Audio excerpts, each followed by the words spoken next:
सुधीजनों एवं प्यारे बच्चों,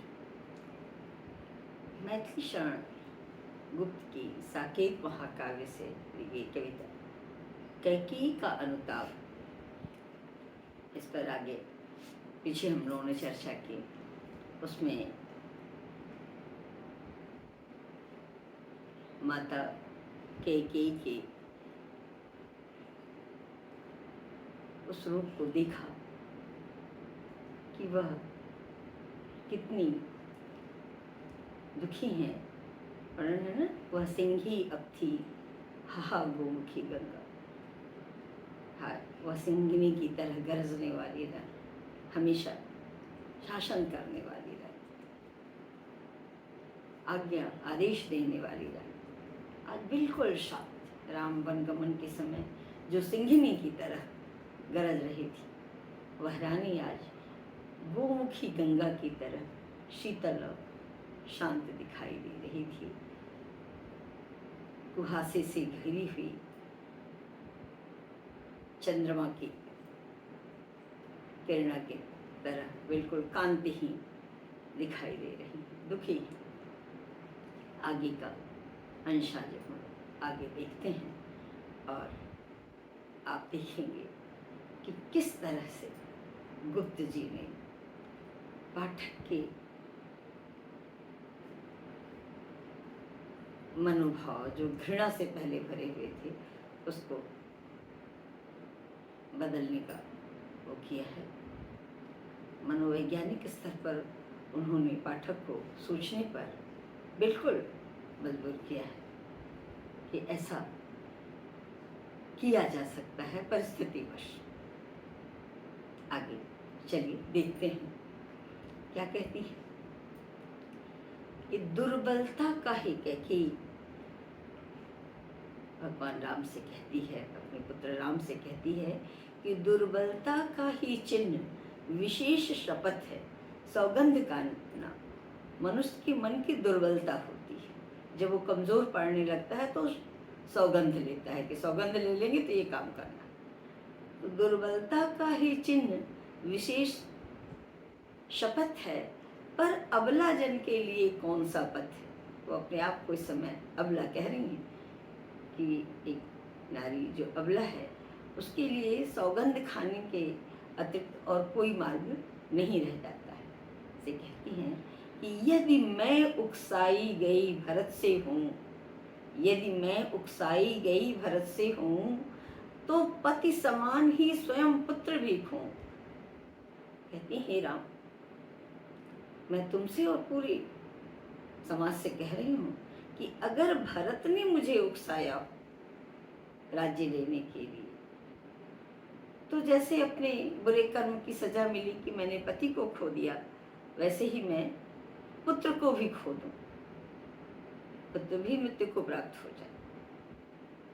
अर्थात तो क्या कहती हैं कि ये जो कुछ किया ये मैंने अपने मन से किया, इसमें मेरे पुत्र का, इस भरत का कोई दोष नहीं है। ठहरो समय। आगे वो लिखते हैं बीच का कि जैसे मानो कोई रोक रहा हो कैकेयी को कि नहीं, क्या कहते हैं, ठहरो मत रोको मुझे, कहूँ सो सुन लो। इसमें मुझे बोलने दो, रोको नहीं, कहूँ सो सुन लो, जो मैं कहती हूँ उसे सुन लो। पाओ उसमें यदि सार, सभी वो चुन लो।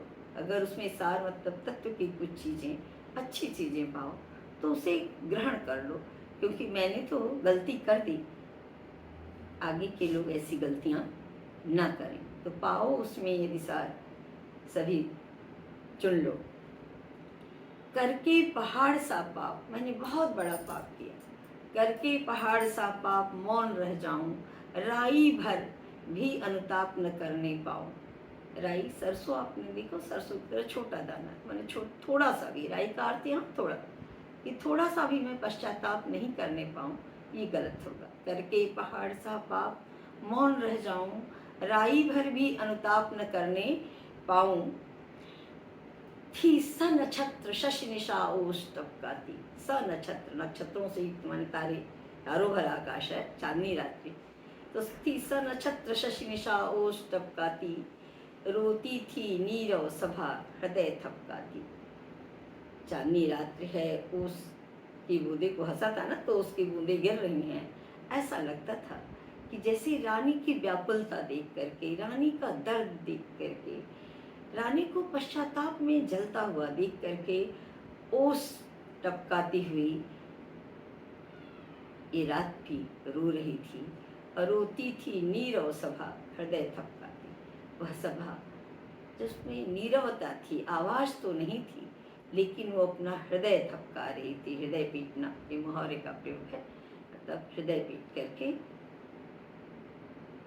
दुखी हो रही थी कि आज उसकी रानी किस अवस्था में। उल्कासी रानी दिशा दीप्त करती थी, सब में भय विस्मय और खेद भरती थी। यहाँ इन्होंने लिखो बेटा कि देखिए आप कैसा वर्णन करते हैं। उल्का तारापिंड, टूटा हुआ जो तारापिंड होता है उसे उल्का कहते हैं। कि उल्कासी रानी दिशा दीप्त करती थी, से बिल्कुल अंधेरी रात हो, काली घटाएं हो, और उसमें कोई तारा टूट करके जब एक जगह आकाश में दौड़ता है तो पूरी जगह प्रकाश बिखेर देता है।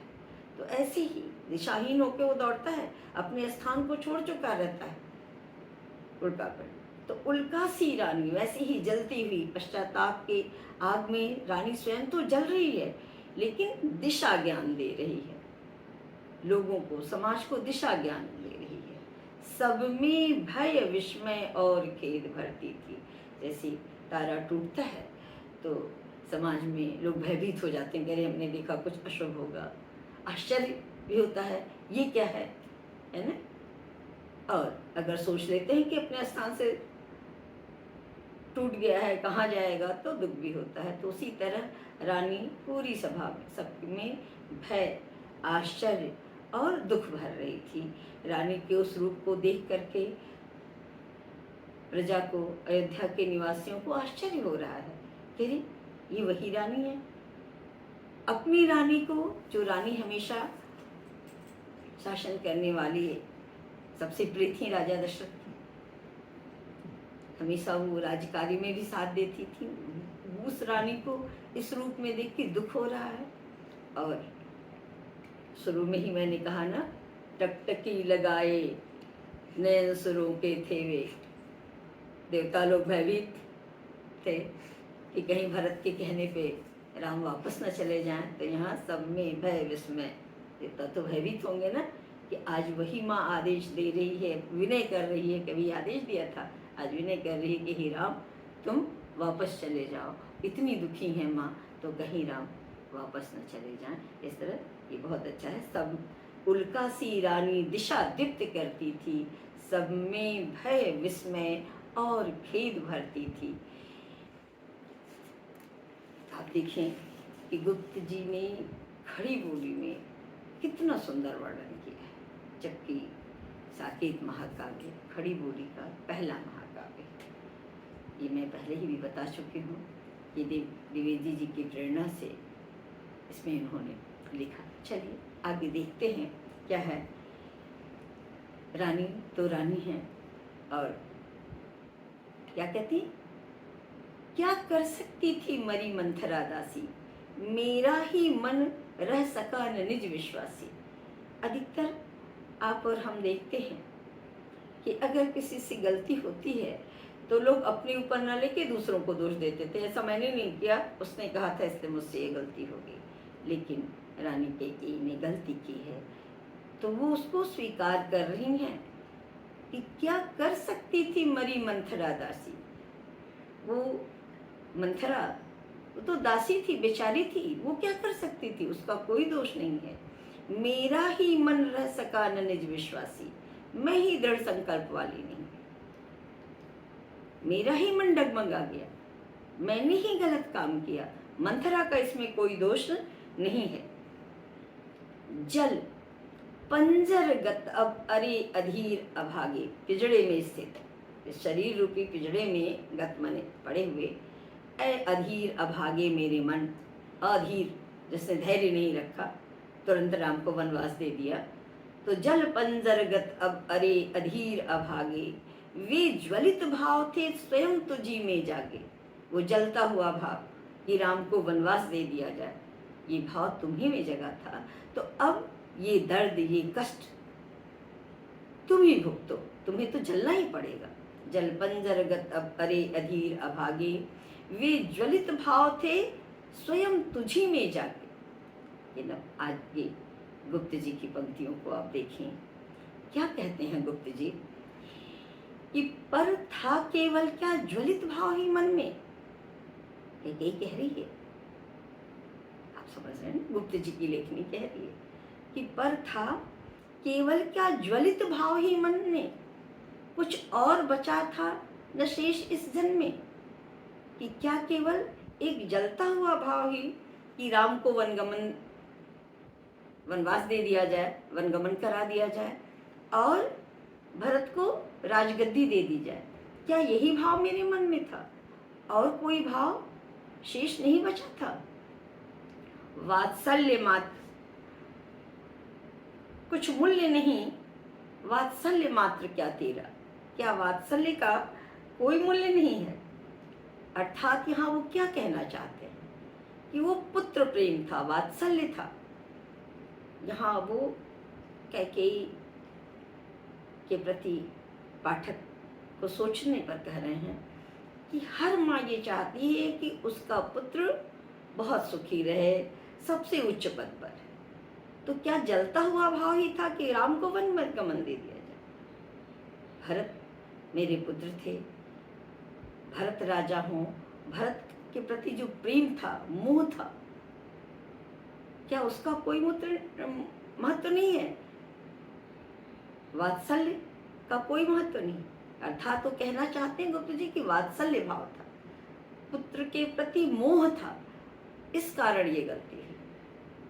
क्या कहते हैं? पर हुआ अन्य सा आज वत्स भी मेरा, लेकिन जिस पुत्र के लिए मैंने ये गलत कार्य किया वो भी दूसरों की तरह मुझसे घृणा कर रहा है। आगे कैकेयी कहती हैं, थूके मुझ पर त्रैलोक्य भले ही थूके। गलत काम किया है तो वो उसकी सजा भुगतने को तैयार है। थूके मुझको पर त्रैलोक्य भले ही थूके, जो कोई जो कह सके कहे क्यों चूके। हे राम, ये तीनों लोग मुझ पर थूके अर्थात मेरी निंदा करे, जो कोई जो कह सके, जो चाहे जितनी निंदा करे, मैं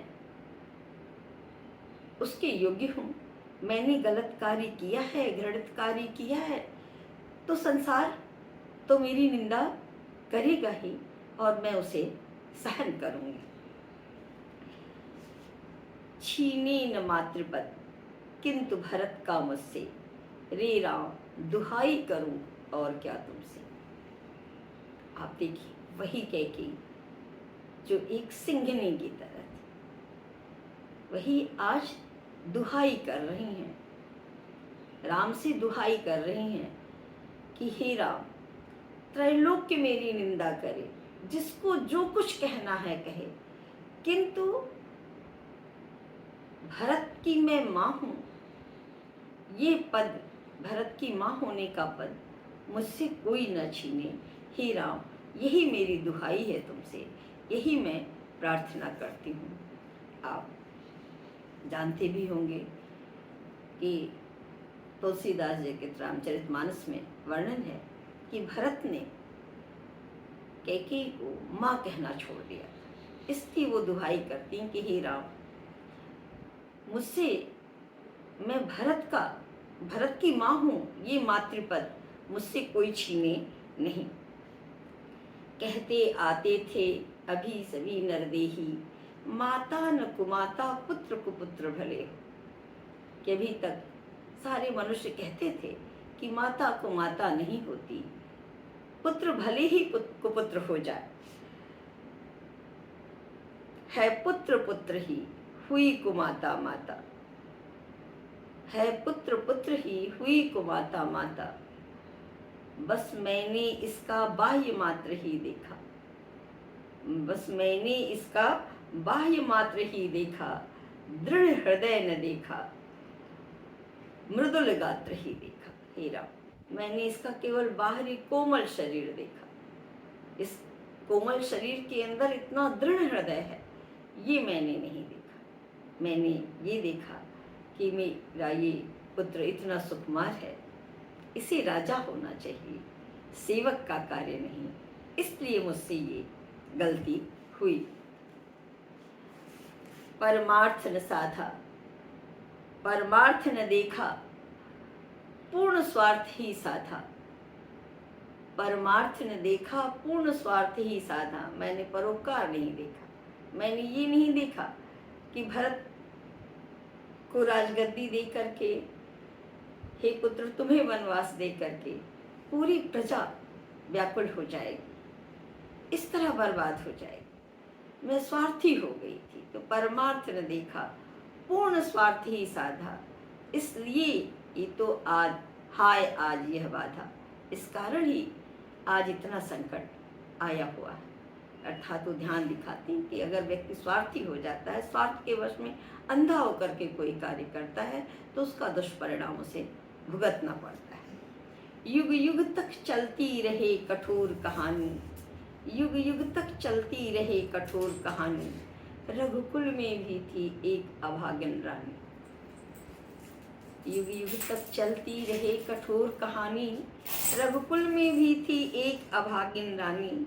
निज जन्म जन्म में सुने जीव यह मेरा, धिक्कार उसे था महास्वार्थ ने घेरा। धिक्कार उसे था महास्वार्थ ने घेरा। इस तरह कहते हुए रानी कैकेयी जब बिल्कुल व्याकुल हो जाती हैं, कहती हैं कि युग युग तक मेरे स्वार्थ की कहानी चलती रहेगी। तो अचानक गुप्त जी की लेखनी चलती है। राम की वाणी से क्या कहलाते हैं? 100 बार धन्य वह एक लाल की माई, जिस जननी ने है जना भरत सा भाई। 100 बार धन्य वह एक लाल की माई, जिस जननी ने है जना भरत सा भाई। पागल सी प्रभु के साथ सभा चिल्लाई, पागल सी प्रभु के साथ सभा चिल्लाई। 100 बार धन्य वह एक लाल की माई। कैकेयी माता को बिल्कुल व्याकुल देख करके राम बोल पड़ते हैं कि एक बार नहीं, ऐसी माँ धन्य है जिसने भरत जैसे भाई को जन्म दिया है।